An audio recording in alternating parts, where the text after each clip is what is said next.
नमस्कार मित्रों, आप सभी का स्वागत है हमारे YouTube चैनल पर। आज फिर से आपके लिए एक कथा लेकर उपस्थित हुए हैं।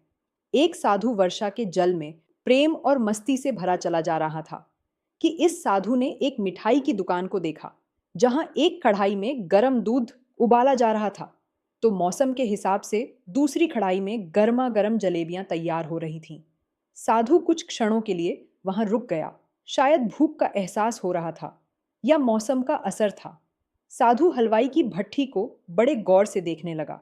साधु कुछ खाना चाहता था, लेकिन साधु की जेब ही नहीं थी, तो पैसे भला कहाँ से होते। साधु कुछ पल भट्ठी से हाथ सेंकने के बाद चला ही जाना चाहता था कि नेक दिल हलवाई से रहा न गया और एक प्याला गरम दूध और कुछ जलेबियां साधु को दी। मलंग ने गरम जलेबियां गरम दूध के साथ खाईं और फिर हाथों को ऊपर की ओर उठाकर हलवाई के लिए प्रार्थना की। फिर आगे चल दिया। साधु बाबा का पेट भर चुका था।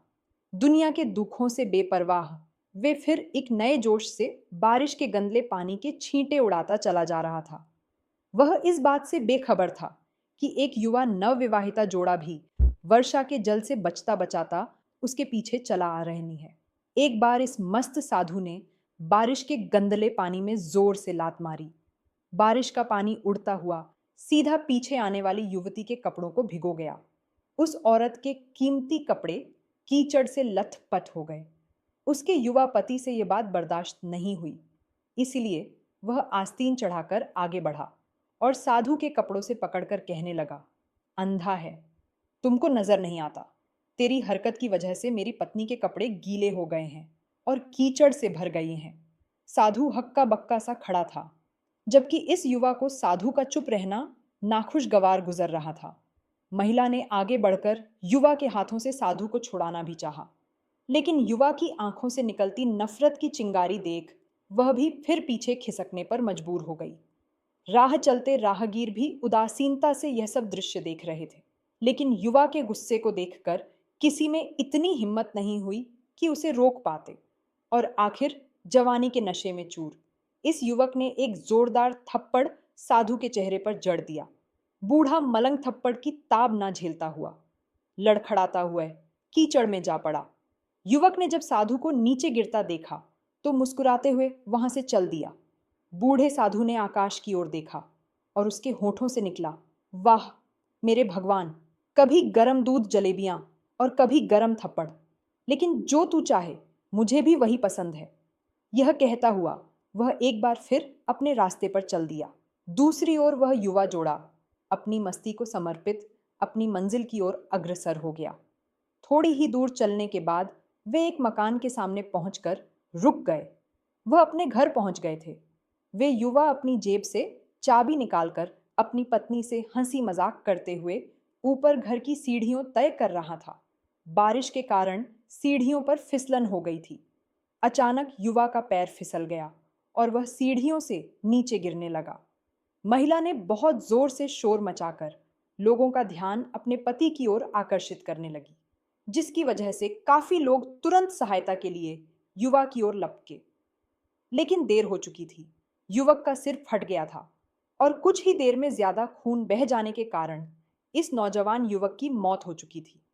कुछ लोगों ने दूर से आते साधु बाबा को देखा तो आपस में कानाफूसी होने लगी कि निश्चित रूप से इस साधु बाबा ने थप्पड़ खाकर युवा को श्राप दिया है, अन्यथा ऐसे नौजवान युवक का केवल सीढ़ियों से गिरकर मर जाना बड़े अचंभे की बात लगती है। कुछ मन छले युवकों ने यह बात सुनकर साधु बाबा को घेर लिया।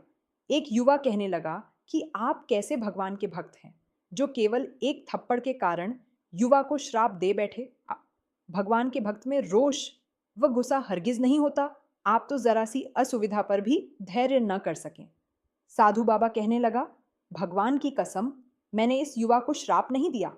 अगर आपने श्राप नहीं दिया तो ऐसा नौजवान युवा सीढ़ियों से गिरकर कैसे मर गया।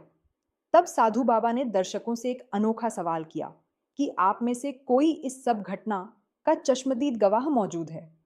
एक युवक ने आगे बढ़कर कहा, हाँ, मैं इस सब घटना का चश्मदीद गवाह हूं। साधु ने अगला सवाल किया, मेरे कदमों से जो कीचड़ उछला था, क्या उसने युवा के कपड़े को दागी किया था। युवा बोला, नहीं, लेकिन महिला के कपड़े जरूर खराब हुए थे। मलंग ने युवक की बाहों को थामते हुए पूछा, फिर युवक ने मुझे क्यों मारा? युवा कहने लगा, क्योंकि वह युवा इस महिला का प्रेमी था और यह बर्दाश्त नहीं कर सका कि कोई उसके प्रेमी के कपड़ों को गंदा करे। इसीलिए उस युवक ने आपको मारा। युवा बात सुनकर साधु बाबा ने एक जोरदार ठहाका बुलंद किया और यह कहता हुआ वहां से विदा हो गया। तो भगवान की कसम, मैंने श्राप कभी किसी को नहीं दिया, लेकिन कोई है जो मुझसे प्रेम रखता है। अगर उसका यार सहन नहीं कर सका, तो मेरे यार को कैसे बर्दाश्त होगा कि कोई मुझसे मारे? और वह इतना शक्तिशाली है कि दुनिया का बड़े से बड़ा राजा भी उसकी लाठी से डरता है।